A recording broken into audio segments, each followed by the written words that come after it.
Halo, perkenalkan nama saya Ingrid Olivia dari kelas 10 IPS 4. Di sini saya akan mempresentasikan materi yang berjudul Dasar-dasar Pemetaan. Nah, sebelum kita memasuki materi intinya, kita perlu mengetahui apa itu peta. Peta adalah gambaran konvensional dari permukaan bumi yang diperkecil sesuai kenampakannya dari atas. Dengan kata lain, peta adalah gambaran permukaan bumi yang diperkecil sesuai dengan skala. Selanjutnya, peta juga mempunyai komponen. Nah, komponen peta ini disebut juga sebagai kelengkapan peta. Nah, komponen peta ini juga terdiri dari atas. Yang pertama, judul peta. Yang kedua, garis tepi. Yang ketiga, garis astronomi atau koordinat. Yang keempat, legenda dan simbol. Yang kelima, inset. Yang keenam, skala. Yang ketujuh, orientasi. Yang kedelapan, sumber data dan tahun pembuatan. Dan yang terakhir, lettering dan warna peta. Nah, kita memasuki komponen peta yang pertama, yaitu judul peta. Nah, judul peta memuat informasi yang ada di peta. Karena itu, judul peta merupakan hal pertama yang dilihat oleh pembaca. Judul peta berguna untuk menggambarkan isi dan jenis peta yang ditulis dengan huruf kapital. Nah, di atas ini juga saya akan mencantumkan contoh peta dan di mana komponen dengan judul peta ini berada. Nah, yang kedua, garis tepi. Garis tepi adalah garis yang terletak di bagian tepi peta dan ujung-ujung tiap garis bertemu dengan ujung garis yang lain. Garis tepi berguna untuk membantu dalam pembuatan peta agar terlihat lebih rapi. Nah, pasti sudah tahu garis tepi ini terdapatnya di mana? Karena ini juga berfungsi untuk memperapikan peta supaya terlihat lebih rapi lagi.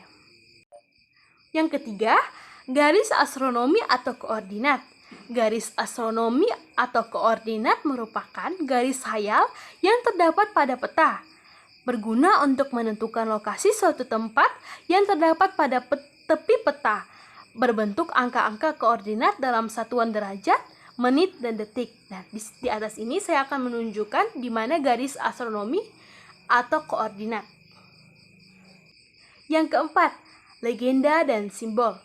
Legenda adalah keterangan dari simbol-simbol yang merupakan kunci untuk memahami peta.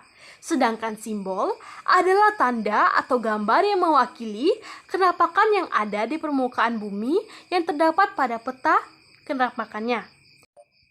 Nah, sebagai contoh saja, di atas terdapat simbol dan legenda. Nah, persegi berwarna merah ini merupakan simbol dan di sebelahnya lagi merupakan keterangan atau bisa juga kita sebut sebagai legenda. Jadi, simbol dan legenda ini bisa saling melengkapi dalam suatu simbol-simbol. Nah, simbol juga mempunyai banyak jenis. Yang pertama adalah simbol titik, digunakan untuk menyajikan tempat atau data posisional.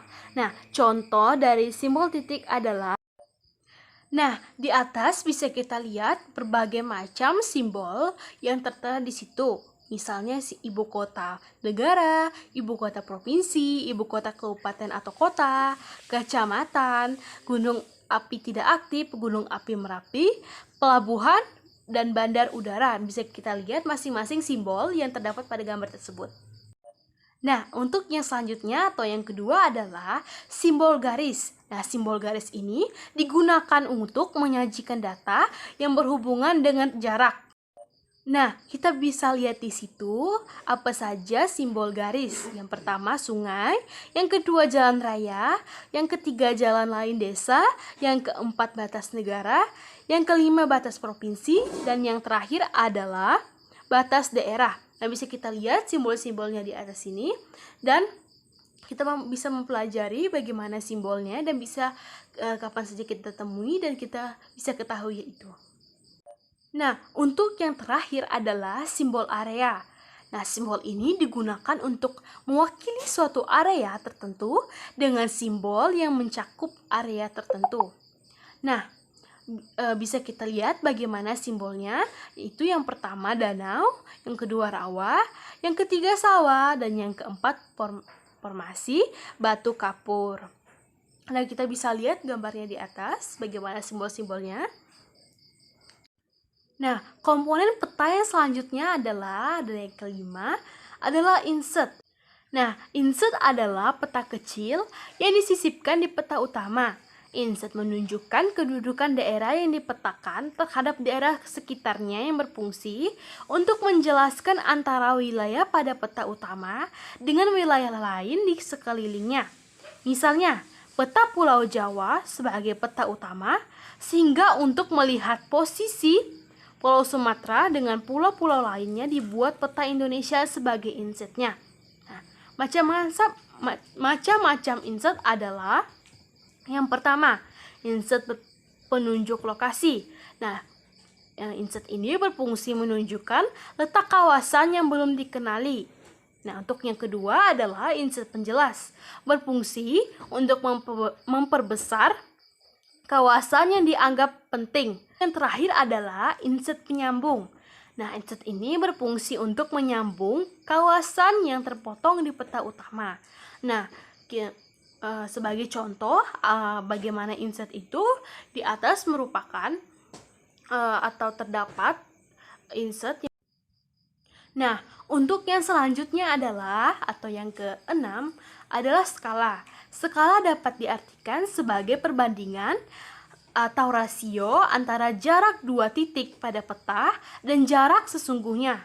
Kedua titik tersebut di permukaan bumi atau di lapangan dan pada satuan yang sama. Nah, untuk mengukur skala pada peta, rumus yang dapat digunakan adalah skala peta sama dengan jarak di peta dibagi dengan jarak di permukaan bumi.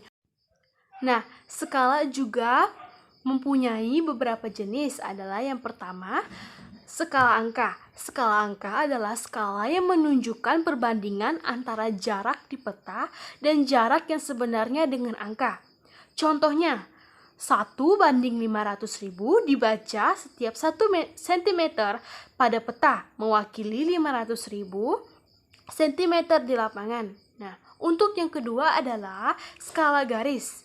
Skala garis adalah skala yang ditunjukkan dengan garis lurus yang dibagi dalam beberapa ruas, dan setiap ruas menunjukkan dalam satuan panjang yang sama.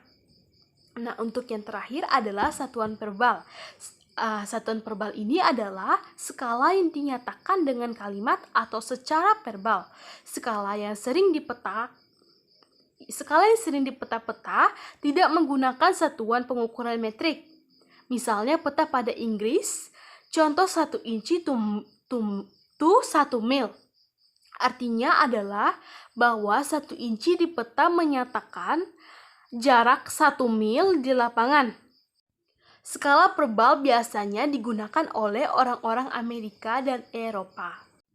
Nah, kembali lagi dengan komponen peta selanjutnya adalah yang ketujuh, yaitu orientasi. Orientasi merupakan petunjuk arah pada peta yang menunjukkan posisi dan arah suatu titik atau wilayah.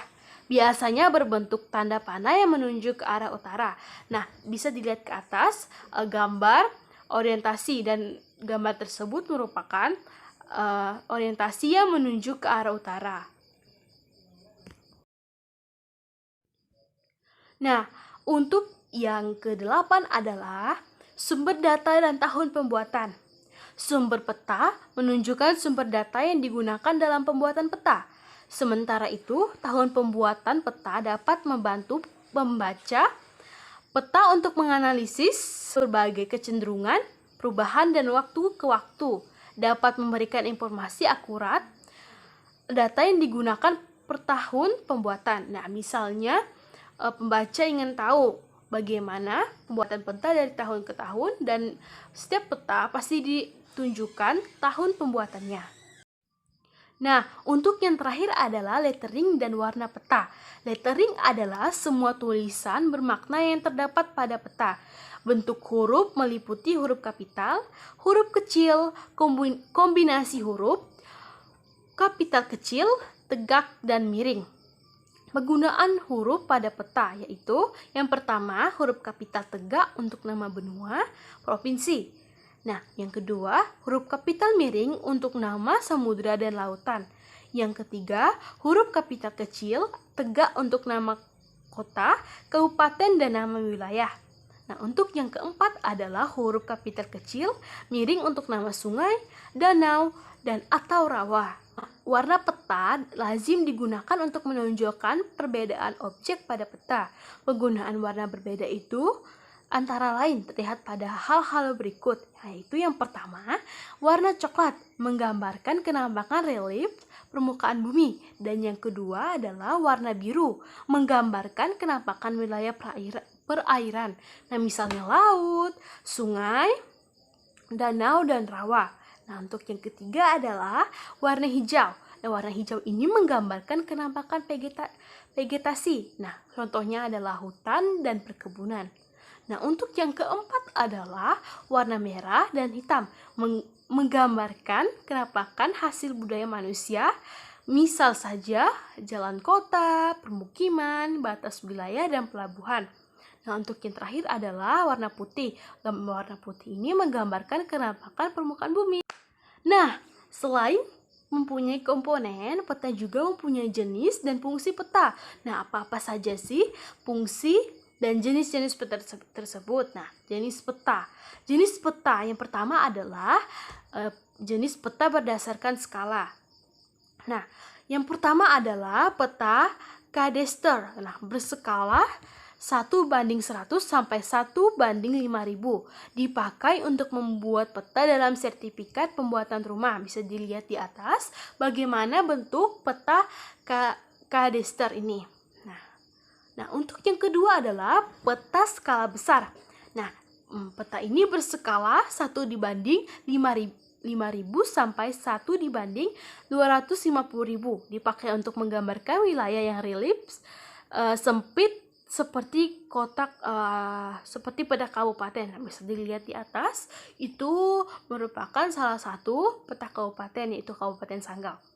Nah, untuk yang ketiga adalah peta skala sedang. Nah, berskala 1:250.000 sampai 1:500.000. Digunakan untuk menggambarkan wilayah yang agak luas seperti provinsi. Nah, gambar di atas ini bisa ditunjukkan, yaitu Provinsi Kalimantan Barat.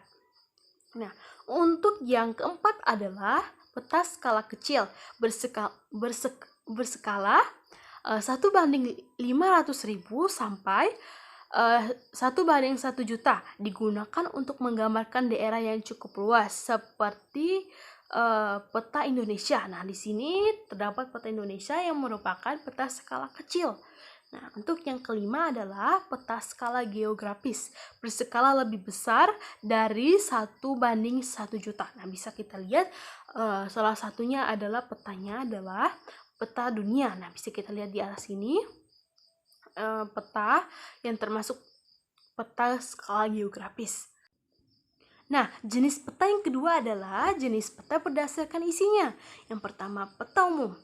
Nah, peta umum atau peta ikhtisar adalah peta yang menggambarkan segala sesuatu yang ada dalam suatu wilayah seperti sungai, danau, dan jalan. Peta umum dibedakan menjadi dua, yakni peta topografi dan peta korografi. Nah, itu bisa kalian lihat, itu merupakan salah satu peta yang termasuk peta umum. Nah, yang kedua adalah peta khusus. Nah, peta khusus biasa disebut juga dengan peta tematik. Adalah peta yang menggambarkan kenampakan tertentu seperti peta kepadatan penduduk, peta transportasi, dan peta tanah. Contoh peta tematik adalah yang pertama peta diagram, yang kedua peta distribusi, dan yang terakhir adalah peta isolin. Nah, di atas bisa kalian lihat bagaimana bentuk dari peta khusus. Nah, peta ini termasuk peta transportasi karena dibuat khusus untuk transportasi. Nah, kita memasuki fungsi peta, yaitu fungsi peta yang pertama adalah menunjukkan posisi atau lokasi relatif suatu tempat di permukaan bumi. Nah, biasanya kalau kita tersesat di kota-kota atau tempat yang besar, itu bisa kita melihat peta. Nah, contoh saja yang sekarang sudah berkembang adalah Google Maps. Kita bisa melihat di Google Maps jika kita tidak tahu jalan menuju ke arah sini dan sini. Nah, untuk yang kedua adalah memperlihatkan ukuran, luas daerah, dan jarak di permukaan bumi. Nah, untuk yang ketiga adalah memperlihatkan atau menggambarkan bentuk-bentuk pada permukaan bumi. Nah, yang keempat adalah menyajikan data tentang potensi suatu daerah. Dan yang kelima, mengomunikasikan informasi ke ruangan. Yang keenam, menyimpan informasi ke ruangan. Yang ketujuh, membantu pekerjaan teknis. Yang kedelapan, membantu pembuatan desain. Nah, selain jenis peta dan fungsi peta, terdapat juga proyeksi peta. Nah, proyeksi peta adalah cara memindahkan permukaan bumi yang melengkung ke bidang datar. Nah, jenis-jenis proyeksi peta dibedakan menjadi 3 jenis, yaitu yang pertama, proyeksi zenital. Nah, proyeksi zenital adalah proyeksi pada bidang, proyeksi berupa bidang datar yang menyinggung bola bumi. Nah, yang kedua, proyeksi silinder. Proyeksi silinder ini bidang proyeksinya berupa silinder. Proyeksi seperti ini sangat baik untuk memetakan daerah yang berada di daerah khatulistiwa dan tidak sesuai digunakan untuk memetakan daerah yang berada di sekitar kutub. Nah, yang ketiga adalah yang terakhir, proyeksi kerucut. Nah, proyeksi kerucut ini bidangnya berupa kerucut. Nah, proyeksi seperti ini sesuai digunakan untuk menggambarkan daerah yang berada pada lintang tengah pada negara-negara di Eropa. Nah, di gambar atas ini juga terdapat jenis proyeksi. Peta dapat diamati pada gambar tersebut. Nah, misalnya jenis proyeksi yang normal, transversal, dan miring. Nah, misalnya zenital tersebut datar. Nah, itu bisa dilihat normal, transversal, dan miringnya. Dan ini kerucut, bentuk kerucutnya miring, transversal, dan miring dan normal. Nah, yang silinder yang terdapat normal, transversal, dan miring. Nah, hanya itu saja materi yang dapat saya sampaikan. Jika ada kesalahan dalam berkata ataupun pengucapannya salah, saya mohon maaf. Sekian dari saya, terima kasih.